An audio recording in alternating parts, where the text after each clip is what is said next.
నమస్తే, welcome to our channel. ప్రస్తుతం మనతో ప్రముఖ ఆధ్యాత్మికవేత్త, ఆస్ట్రాలజర్ ముల్లపూడి సత్యనారాయణ మూర్తి గారు ఉన్నారు. వారితో మాట్లాడదాం. నమస్తే గురుగారు. నమస్కారం మా ఫణికుమార్ గారు. విశ్వవసు నామ సంవత్సరం అండి, కొత్త సంవత్సరం ఉగాది నుండి స్టార్ట్ అవుతుంది.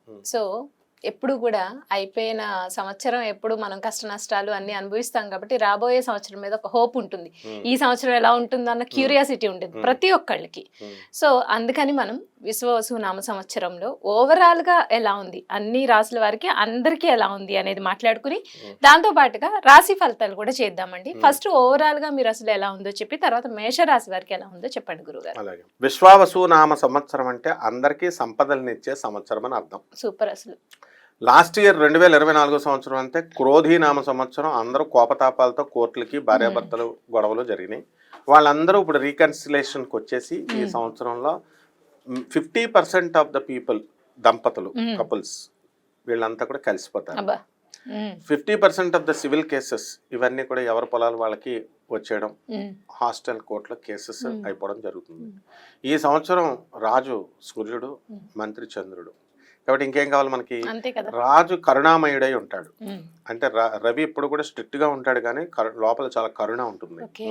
అందువల్లనే ఆ సూర్యనారాయణమూర్తి సింహరాశి వాళ్ళు, వీళ్ళకి ఏంటంటే వాళ్ళని ఎదురించకూడదు మనం. అందువలన ఈ యొక్క సంవత్సరంలో మనము ఎలా ఉంటుంది అంటే రాజు మంచివాడై ఉన్నాడు, మంత్రి చంద్రుడై ఉన్నాడు కాబట్టి, మళ్ళీ సైన్యాధ్యక్షుడు రవి అయి ఉన్నాడు కాబట్టి మనం ఈ సంవత్సరం బ్రహ్మాండంగా ఉంటుంది. భూకంపాలు ఉండవు, అస్సలు ఉండవు. ఏదో చిన్నది ఏ మూలనో ఎప్పుడో వస్తాయి కానీ మేజర్ గా ఉండవు. వర్షాకాలం మనకు రాబోతుంది, పుష్కలమైన వర్షాలు వస్తాయి. ఎందువల్లంటే ఏమండి రవి గట్టిగా ఉన్నాడండి అందుకని రావేమో అండి అనుకుంటారు, కాదు. నెక్స్ట్ ఈ కోర్టు లావాదేవీలు కలిసిపోతారు, విద్యార్థులు తెగ చదువుతారు, విదేశాలకు వెళ్ళేటటువంటి వాళ్ళ సంఖ్య ట్రంప్ వచ్చాడని తగ్గుతుంది అనుకుంటున్నారు కదా, ఏమీ తగ్గదు, పెరుగుతుంది. ఇంకా వీసాలు కూడా వస్తాయి, విదేశ వలసలు ఎక్కువ జరుగుతాయి. అండ్ చేపల రొయ్యల చెరువులు బాగా పెడతారు జనం. ఇంతకుముందు చేపలు టపీమని చచ్చిపోయే రొయ్యలు, ఇప్పుడు అలాంటివి ఉండవు. నెక్స్ట్ రైతులు బ్రహ్మాండమైనటువంటి పంట చేస్తారు, కాస్ట్లీ గ్యాడ్జెట్స్ కొంటారు, ఖరీదైన వస్తువులు ఇళ్లల్లో. అయితే వైవాహిక జీవితాల దగ్గరికి వచ్చేసరికి దాంపత్యం మీద ప్రతి ఒక్కళ్ళు కూడా అసలు ఇది కలియుగం అంటే కామయుగం. ఎక్కువ రొమాన్స్ చేయాలి కానీ ఈ సంవత్సరం దంపతులంతా కూడా కెరీర్ మీద, ఉద్యోగాల మీద దృష్టి పెడతారు. దాంపత్యం తగ్గిపోతుంది. అందువలన సంతానోత్పత్తి తగ్గిపోతుంది ఈ సంవత్సరం, పిల్లల సంతానం మీద అంతా కూడా. అలాగే వృత్తి మీద ఎక్కువ కాన్సన్ట్రేషన్ చేస్తారు. రాజకీయ నాయకులకి కొత్త కొత్త పోస్టులు వస్తాయి, కొత్త కొత్త పార్టీలు పుడతాయి. అలాగే ఇప్పుడు సినీ ప్రముఖులు ఉన్నారు కదా, వీళ్ళంతా కూడా మంచి పేరు తెచ్చుకుంటారు, కొన్ని సినిమాలు హిట్ అవుతాయి, మీడియా రంగంలో అద్భుతాలు సృష్టిస్తారు. అండ్ Y2K వచ్చేసింది, ఇప్పుడు డీక్సీక్ ఇలాంటి సాఫ్ట్వేర్లు వచ్చేసినాయి. అందువలన మనకి ఫ్రీగా మనకి ఈ యొక్క ఆర్టిఫిషియల్ ఇంటెలిజెన్స్ లో మనం అద్భుతాలు సృష్టిస్తాం. అంటే ఫ్రీగా యాప్స్ రాగానే చూస్తారు, ఇంతకు ముందు మనం మినిమం సబ్స్క్రిప్షన్స్ పెట్టి చూడాలి. ఈ విధంగా మనకి అన్ని వర్గాల ప్రజలకి కూడా, ముఖ్యంగా లేబర్, కష్టాన్ని నమ్ముకున్నటువంటి వాళ్ళకి వాళ్ళ దానికి తగ్గట్టుగా సంపద వస్తుంది, ఫలితం వస్తుంది. అండ్ యాంకర్లు, సినిమా హీరోయిన్ లాగా వాళ్ళ యొక్క చార్మ్ పెరుగుతుంది. అండ్ ఈ సంవత్సరం అంతా కూడా డామినేషన్ అన్నమాట. అంటే ఎవరి వృత్తుల్లో వాళ్ళ డామినేషన్. అలాగే ఫ్యామిలీలో లేడీ డామినేషన్ ఎక్కువ అవుతుంది, మంత్రిత్వం చేస్తారు భార్యలు. ఇంతకుముందు పాపం భర్తలను ఎలా కంట్రోల్ చేసుకోవాలో తెలియక వాళ్ళు మామూలుగా డైరెక్ట్ అడుగుతారు. ఇప్పుడు ఏమంటారు, ఇప్పుడు చూడండి, ఇంతకుముందు ఎగ్జాంపుల్ చెప్తాను.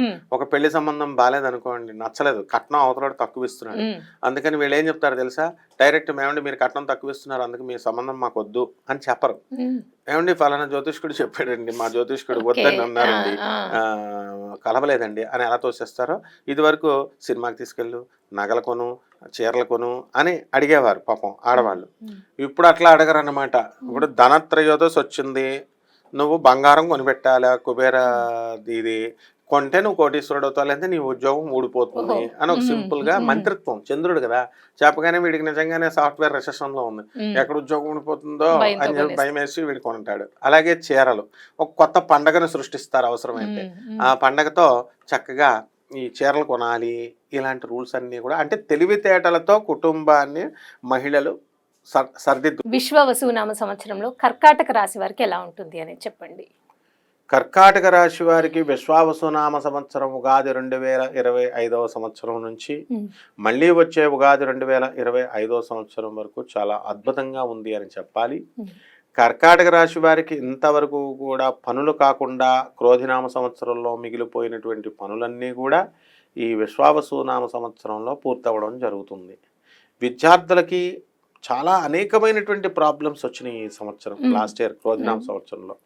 వాటితో కంపేర్ చేసుకున్నప్పుడు వీళ్ళు కొంచెం అధిగమిస్తారు ఆ ప్రాబ్లమ్స్ని. అలాగే హాస్టల్స్లో తిండి లేక తిండి వాళ్ళకి కావాల్సిన, ఉదాహరణకి ఒబిసిటీతో ఉన్నటువంటి విద్యార్థులు కొంతమంది ఉంటారు స్టూడెంట్స్, వాళ్ళకి రైస్ తినొద్దని డాక్టర్లు మేము చెప్తాం. అటువంటిప్పుడు వాళ్ళకి స్టూడెంట్స్కి పాపం ఓట్స్ ఇలాంటివి మిల్లెట్స్ ఇవ్వరు కదా, ఇలాంటి ప్రాక్టికల్ ప్రాబ్లమ్స్. అలాగే స్కాలర్షిప్స్ అప్లై చేసుకున్నప్పుడు, ఆధార్ కార్డు మార్చుకున్నప్పుడు ఒకదానికి ఒకటి ఈ పేపర్ లేదని అలా డిలే అవుతూ ఉంటుంది అన్నమాట. కాబట్టి విద్యార్థులకి బ్రహ్మాండంగా ఉంది. ఇక కర్కాటక రాశి వారు ముఖ్యంగా ఈ గురుగ్రహము ప్రభావం వలన లాస్ట్ ఇయర్ మిథున రాశి వాళ్ళంతా కూడా పోలీస్ స్టేషన్లు కోర్టులు ఎక్కారు. ఇప్పుడు కర్కాటక రాశి వారు కోర్టులు పోలీస్ స్టేషన్లు ఎక్కేటటువంటి అవకాశాలు ఉన్నాయి. ఆల్రెడీ కర్కాటక రాశి వారి మహిళలు ఎవరైతే ఉన్నారో పాపం వాళ్ళ భర్తల మీద న్యాయపరంగా కేసులు వేశారు, కానీ మరి వాళ్ళకి న్యాయం జరగడం లేదు. కానీ ఈ సంవత్సరము వాళ్ళకి న్యాయం జరగడానికి అవకాశాలు ఉంటాయి. అలాగే రైతులు, మనకి కర్కాటక రాశి వారికి ఈ సంవత్సరం అస్సలు బాగుండదు. అష్టమ స్థితిగతుడైనటువంటి రాహుగ్రహ ప్రభావం వలన మే 30 తర్వాత అంటే అక్కడి నుంచి కూడా రైతులు వ్యవసాయంలో ఏవో ఒక అడ్డంకులు వస్తాయి. ఒకవేళ మంచి పంటను పండించినప్పటికీ కూడా మధ్యలో ఉన్నటువంటి కమిషన్ ఏజెంట్స్ వీళ్ళ ప్రాఫిట్ని వాళ్ళు తినేయడం జరుగుతుంది, వీళ్ళకి అంత ఇది రాదనమాట. అలాగే రైతులు తీసుకున్నటువంటి ఈ యొక్క రుణాలు ఉంటాయి కదా, లోన్స్, అవన్నీ కూడా వాళ్ళు తీర్చలేకపోతారు. అలాగే వార్ధక్య దశకు వచ్చినటువంటి తల్లిదండ్రుల్ని ఈ యొక్క కర్కాటక రాశి వారు వంతుల వారీగా 3 నెలలు పెద్ద కొడుకు, 2 నెలలు చిన్న కొడుకు అనేటటువంటి పంపిణీ ద్వారా వీళ్ళు చూస్తారు. ఇది చాలా తల్లిదండ్రులకు చాలా బాధాకరంగా ఉంటుంది. కాబట్టి ఇలాంటివన్నీ చేయకుండా, డబ్బులకి లెక్క ఇవ్వకుండా ఎవరో ఒకళ్ళు కంటిన్యూస్గా చూడటం అనేటటువంటిది కనీస బాధ్యతగా ఈ యొక్క కర్కాటక రాశి వారు గుర్తించాలి. అలా కనుక చేయకుండా తల్లిదండ్రులను కనుక విడదీసి డబ్బులకి ప్రాతిపదికగా కనుక చేసినట్లయితే వీళ్ళకి పితృదోషాలు సంభవించి వీళ్ళ పిల్లలందరికీ కూడా చదువు రాదు, 7 తరాల వరకు చదువు రాదు, వీళ్ళకి ఉద్యోగాలు కూడా రావు, డెవలప్మెంట్ ఆగిపోతుంది. This is a strict warning గా నేను చెప్తున్నాను. కాబట్టి ఈ యొక్క కర్కాటక రాశి వారికి అందరికీ కూడా స్త్రీలకి ముందు అద్భుతమైనటువంటి మనశ్శాంతి ఉంటుంది, కానీ మెన్స్ట్రల్ సైకిల్లో వీళ్ళకి టైంకి పీరియడ్స్ రావు. ఈ కర్కాటక రాశి వారికి అంటే బ్లడ్కి సంబంధించినటువంటి గ్రహాలు కొంచెం వీక్గా కొన్ని నెలల్లో ఉన్నాయి. ఉదాహరణకి మనకి జూన్ నెల వరకు కూడా కర్కాటక రాశి వారికి ఈ యొక్క కుజుడు మనకి కర్కాటక రాశి సంచారం జన్మంలో చేస్తున్నాడు. నీచపట్టు ఉండడం వల్ల యాక్సిడెంట్లు కూడా జరగడానికి అవకాశాలు ఉంటాయి. ఆ విధంగా సినీ, సంగీత, సాహిత్య రంగాలలో ఉన్నటువంటి వాళ్ళకందరికీ కూడా అద్భుతమైన పేరు ప్రతిష్టలు, తీసిన సినిమా ప్రతి సినిమా సూపర్ హిట్, హీరోయిన్లకి మంచి పేరు ప్రతిష్టలు వస్తాయి. హీరోని డామినేట్ చేసేటటువంటి lady oriented, heroine oriented films అనేటటువంటివి బాగా వస్తాయి. ప్రొడ్యూసర్లు మరి ఎక్కువ ధనం, ఆదాయం వీళ్ళకి చాలా ఎక్కువగా వచ్చేస్తుంది. కాబట్టి ట్యాక్సులన్నీ కూడా టైంకి వీళ్ళు కట్టేసి బ్రహ్మాండంగా మన దేశ డెవలప్మెంట్కి సినిమా వాళ్ళు ప్రయత్నించాల్సినటువంటి అవసరం ఉంది. రాజకీయ నాయకులు కూడా ఇన్ టైం కనుక ట్యాక్సులు కట్టకపోతే, నేను ఛాలెంజ్ చేసి చెప్తున్నాను, రాజకీయ నాయకుల మీద మరి సినిమా ప్రొడ్యూసర్ల మీద ఇన్కమ్ ట్యాక్స్ రైడింగ్స్ ఈ సంవత్సరంలో జరగడానికి చాలా అవకాశాలు ఉన్నాయి. కాబట్టి చాలా చక్కగా వీళ్ళు తెలివిగా మరి చార్టెడ్ అకౌంటెంట్స్ని ఆశ్రయించి వెంటనే ట్యాక్స్లు కట్టేయడం అనేటటువంటిది, దేశ పురోభివృద్ధికి తోడ్పడడం అనేటటువంటిది వీళ్ళ ఆలోచన రావాలి ఈ సంవత్సరం. రైట్.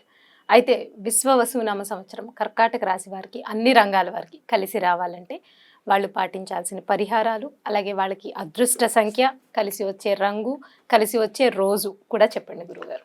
కర్కాటక రాశి వారికి కలిసి వచ్చే సంఖ్య 2, కలిసి వచ్చేటటువంటి రంగు తెలుపు, తెల్ల బట్టలు వేసుకోవాలి, మళ్ళీ పువ్వులు ధరించాలి మహిళలంతా, తెల్లని పువ్వులు, నందివర్ధనం పువ్వులతో మరి అమ్మవారు పార్వతీ అమ్మవారికి ఈ సంవత్సరం అంతా కూడా ఓం పార్వత్యై నమః అనేటటువంటి మంత్రంతో చేయాలి.